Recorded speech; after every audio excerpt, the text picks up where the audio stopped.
प्यारे बच्चों, YouTube channel में आप सभी का स्वागत है। आज हम सभी लोग चैप्टर नंबर 3 सिंथेटिक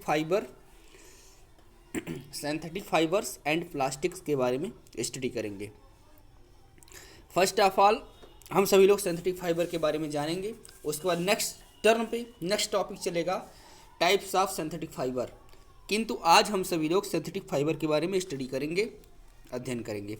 देखते हैं synthetic fibres and plastics 3rd chapter में लिखा हुआ है। इसमें warm up activity, look at the given pictures and classify them as natural and artificial fibre.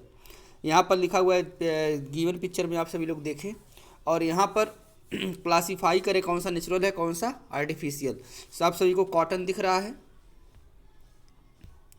Cotton, उसके बाद वुल दिख रहा है, नायलॉन दिख रहा है, नायलॉन रोप और सिल्क कॉटन दिख रहा है। ये सिल्क क्लॉथ दिख रहा है इस इमेज में। इसमें कुछ आर्टिफिशियल फाइबर है, कुछ नेचुरल फाइबर है, जिसमें से कॉटन एक प्रकार का नेचुरल है, बाकी वुल और नायलॉन ये दोनों क्या है, आर्टिफिशियल है। सिल्क क्लॉथ जो दिख रहा है वो नेचुरल है। सिल्क क्लॉथ जो है बनाया जाता है मलबेरी सिल्क वर्म के ककून से, उससे बना हुआ जो धागा होता है उससे, यानी सिल्क वर्म से बनाया जाता है सिल्क क्लॉथ। और कॉटन जो है, कॉटन का प्लांट होता है उससे बनाया जाता है। ये दोनों कॉटन और सिल्क क्लॉथ दोनों नेचुरल हैं, जबकि वुल और नायलॉन रोप ये दोनों आर्टिफिशियल हैं। जिसमें से जो कॉटन है वो प्लांट से प्राप्त होता है, सिल्क क्लॉथ जो है ये प्राप्त होता है एनिमल से। अब उसके बाद देखते हैं लेट अस लर्न अबाउट। इस चैप्टर में क्या पढ़ना है, सिंथेटिक फाइबर पढ़ना है, प्लास्टिक्स पढ़ना है, प्लास्टिक्स एंड द इन्वायरमेंट पढ़ना है। आइए देखते हैं। We have already studied that natural fibre and obtained from plant and animal sources. हम सभी लोग पहले ही पढ़ चुके हैं कि नेचुरल फाइबर प्राप्त होता है प्लांट और एनिमल से, यानी प्लांट और एनिमल से जो प्राप्त होते हैं उसे नेचुरल फाइबर्स कहते हैं। Natural fibres are in use to make clothes since ancient time. और जो नेचुरल फाइबर्स होते हैं उनका उपयोग करके हम क्लॉथ का निर्माण करते हैं पुराने समय से। नाउ ये डेज, अब के समय में, a variety of fabrics available in the market are made from synthetic fibre which are not obtain from plant and animals. आज के दिनों में विभिन्न प्रकार की वैरायटी मार्केट में अवेलेबल हैं जो नेचुरल ना हो करके सिंथेटिक फाइबर हैं, यानी उन्हें प्लांट और एनिमल से नहीं प्राप्त किया जाता बल्कि जो है बनाया जाता है। तो देखते हैं, then where are they obtain from, तब उन्हें कहाँ से प्राप्त किया जाता है। The synthetic fibres are made artificially and are also known as man made fibres. Rayon, nylon, polyester and एरिसाइकिल and acrylic are a few example of synthetic fibres. यानी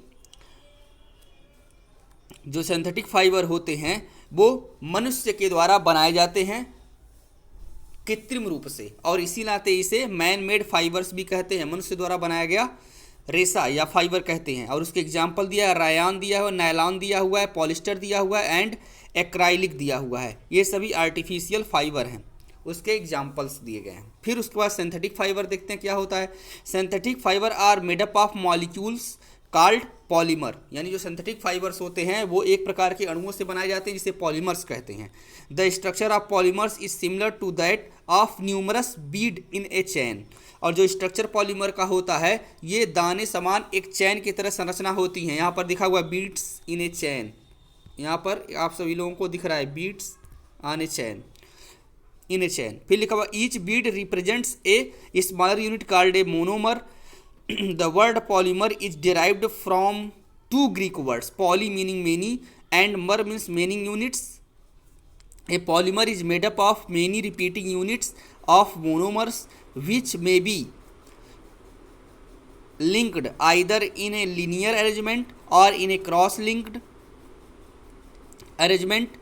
The process of combining the monomer units into a large polymer is called polymerization. देखते हैं यहाँ पर आप सभी लोग देखें, यहाँ पर लिखा हुआ है the structure of polymer is similar to that of numerous beads in a chain, यानी जो पॉलीमर का स्ट्रक्चर होता है वो छोटे छोटे दाने समान संरचनाओं से मिलकर बना होता है, या छोटे छोटे दाने समान संरचनाओं से मिलकर बना होता है और एक चैन बनाता है, जिसे हम क्या कहते हैं, पॉलीमर कहते हैं।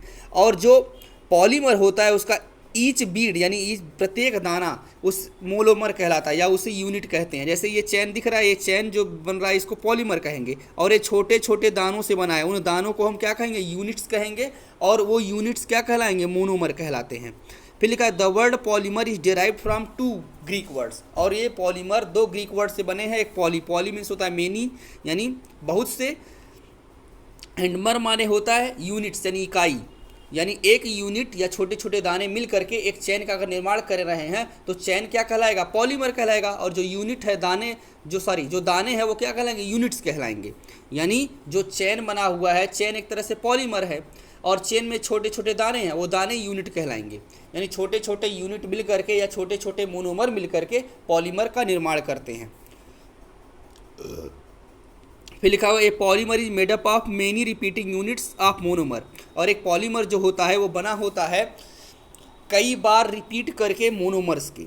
फिर लिखा विच में be linked either in a linear arrangement और इन ए क्रॉस लिंक्ड, और वे सभी लीनियर अरेंजमेंट में हो सकते हैं या फिर क्रॉस अरेंजमेंट में हो सकते हैं। The process of combining the monomer units into large polymer is called polymerization, यानी छोटे छोटे जो मोनोमर्स हैं उनका जुड़ करके पॉलीमर के निर्माण करने की प्रक्रिया को पॉलीमराइजेशन कहते हैं। आप सभी लोगों को यहाँ पर इमेज में दिख रहा होगा, यहाँ पर इमेज में दिख रहा होगा, एक यहाँ पर बना हुआ है representing polymerisation beats in a chain, beat से छोटे छोटे और चेन का निर्माण हुआ है, और लीनियर अरेंजमेंट दिख रहा है। उसके बाद यहाँ क्रॉस लिंक्ड अरेंजमेंट दिख रहा है। Types of linkage of monomers, यानी छोटे छोटे यहाँ पर मोनोमर, ये छोटे छोटे मोनोमर जुड़ करके क्या कर रहे हैं, एक पॉलीमर का निर्माण कर रहे हैं। यहाँ भी छोटे छोटे मोनोमर मिल करके पॉलीमर का निर्माण कर रहे हैं। ये जो है क्रॉस लिंक्ड है, ये लीनियर है, और ये दिखाया गया है बीट्स इन ए चैन, छोटे छोटे मोनोमर से मिल करके पॉलीमर का निर्माण कर रहे हैं। अब नेक्स्ट टॉपिक है टाइप्स ऑफ सिंथेटिक फाइबर, ये नेक्स्ट टर्म पे पढ़ाएंगे। और थोड़ा यहाँ पर देख लेते हैं, लिखा हुआ है good to know polymers are 2 types, जो पॉलीमर्स होते हैं वो दो तरह के होते हैं। नेचुरल पॉलीमर होते हैं यानी प्राकृतिक, और दूसरा होता है आर्टिफिशियल यानी सिंथेटिक, या उसी को कहते हैं कृत्रिम। और जो नेचुरल होता है उसमें cotton, wool, silk are natural polymers, और cotton is made up of natural polymers called cellulose, यानी कॉटन, वूल और and silk are natural polymers हैं। ये तीनों जो है क्या है, प्राकृतिक बहुलक है। कॉटन भी एक प्रकार का प्राकृतिक बहुलक है जो नेचुरल पॉलीमर से बनता है, जिसे क्या कहते हैं, सेल्यूलोज कहते हैं। यानी सेल्यूलोज के पॉलीमराइजेशन से कॉटन का निर्माण होता है। आज के